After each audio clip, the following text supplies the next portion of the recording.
అయోధ్యలోని రామమందిర ప్రతిష్టాపన కార్యక్రమం అక్కడి నివాసితుల జీవితాల్లో గణనీయమైన ఆర్థిక మార్పును తీసుకువచ్చిందని మీకు తెలుసా? ఈ సంఘటన స్థానికులపై ఎలాంటి ప్రభావం చూపుతుందో మరింత లోతుగా పరిశీలిద్దాం. అయోధ్యలో రోజువారీ కూలి పని చేసే దీపక్ పాండే మెరుగైన ఉద్యోగ అవకాశాల కోసం వేరే నగరానికి వలస వెళ్లాలని అనుకున్నాడు. అయితే అతను ఇప్పుడు అయోధ్యలోనే భూమిని కొనుగోలు చేసి తన సొంత ఇంటిని నిర్మించాలని కలలుగంటున్నాడు. ఇందుకు ప్రధాన కారణం రామమందిరం. ప్రాణ ప్రతిష్టకు ముందు ఒక రూమును నెలకు 3,000 రూపాయల చొప్పున అద్దెకు ఇచ్చేవాడు. అయితే ప్రాణ ప్రతిష్ఠ తర్వాత విపరీతమైన గిరాకీ పెరగడంతో అదే రూముని ప్రతిరోజు 3,000 రూపాయలకు ఇస్తున్నాడు. బతుకు తెరువు కోసం ఊరు విడిచి వెళ్లిపోవాలనుకున్న తనను రాముడే ఆదుకున్నాడని తెలిపాడు. ప్రాణ ప్రతిష్ఠ జరిగినప్పటి నుండి అయోధ్యకు ప్రతిరోజు దాదాపు 2 లక్షల మంది భక్తులు వస్తున్నారు. చాలా మంది రాష్ట్రం వెలుపల నుండి వస్తున్నారు. రామ మందిరానికి వెళ్లే ముఖ్య రహదారికి ఇరువైపులా ఉండే గదులకు మంచి గిరాకీ వచ్చి పడుతోంది. అక్కడ ఇల్లులున్న వారు తమ ఇంటిలో కనీసం ఒక రూమును అద్దెకి ఇవ్వడానికి రెడీ చేశారు. దానివల్ల వారికి మంచి ఆదాయం వచ్చి పడుతోంది. ఈ ఆదాయం వారిని దినదినాభివృద్ధి చేస్తోంది.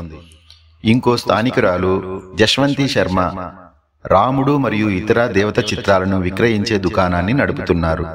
ఆమె వ్యాపారం సందర్శకుల సంఖ్య పెరగడంతో బాగా లాభాలు తెచ్చిపెడుతోంది.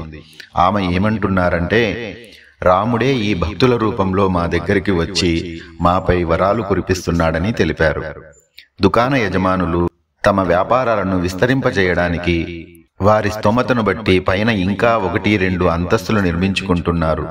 తినుబండారాలు, బట్టల దుకాణాలు, ట్రావెల్ ఏజెన్సీలు మరియు బొమ్మల దుకాణాలు వంటి కొత్త దుకాణాలను మొదలు పెడుతున్నారు. ఇక లోకల్ టూర్ ఏజెన్సీస్ నడుపుతున్న యజమానులు వస్తున్న లాభాలతో కొత్త కొత్త టూరిస్ట్ వ్యాన్లను కొనుగోలు చేసి తమ వ్యాపారాలను పటిష్టపరుచుకుంటున్నారు. హోటళ్లు మరియు షాపింగ్ మాల్స్తో సహా కొనసాగుతున్న పలు నిర్మాణ ప్రాజెక్టులు పట్టణ ఆర్థిక వ్యవస్థకు మంచి భవిష్యత్తును సూచిస్తున్నాయి. పెరుగుతున్న భక్తుల సంఖ్యకు అనుగుణంగా అవసరమైన మౌలిక సదుపాయాలు కల్పించడంలో స్థానిక యంత్రాంగం కూడా చురుకుగా పనిచేస్తోంది. అయోధ్య రామమందిర నిర్మాణం యొక్క ఆర్థిక ప్రభావం బిలియన్ల పరిధిలో ఉండవచ్చని అంచనాలు సూచిస్తున్నాయి. ఇది వివిధ పరిశ్రమలకు ప్రయోజనం చేకూరుస్తుంది మరియు దేశం యొక్క మొత్తం వృద్ధికి తోడ్పడుతుంది. అయోధ్య రామమందిర నిర్మాణం మక్కా మసీదు, జెరూసలేం మరియు వాటికన్ సిటీ మాదిరిగానే పెద్ద సంఖ్యలో విదేశీ పర్యాటకులను ఆకర్షించబోతోంది. ఈ యాత్రికుల అవసరాలను తీర్చే క్రమంలో పలువురి స్థానికుల జీవితాలు మారిపోతున్నాయి. ఆ దేవదేవుని అనుగ్రహంతో ఒక్కసారిగా వారి జీవితాలలో కొత్త వెలుగులు ప్రవేశించాయి. ఈ వెలుగులు మన దేశమంతటా వ్యాపించాలని మనమందరం కోరుకుందాం. జై శ్రీరామ్. మీకు ఈ వీడియో నచ్చినట్లయితే లైక్ చేయండి, షేర్ చేయండి. సపోర్ట్ చేయడానికి సబ్స్క్రైబ్ చేయడం మర్చిపోకండి.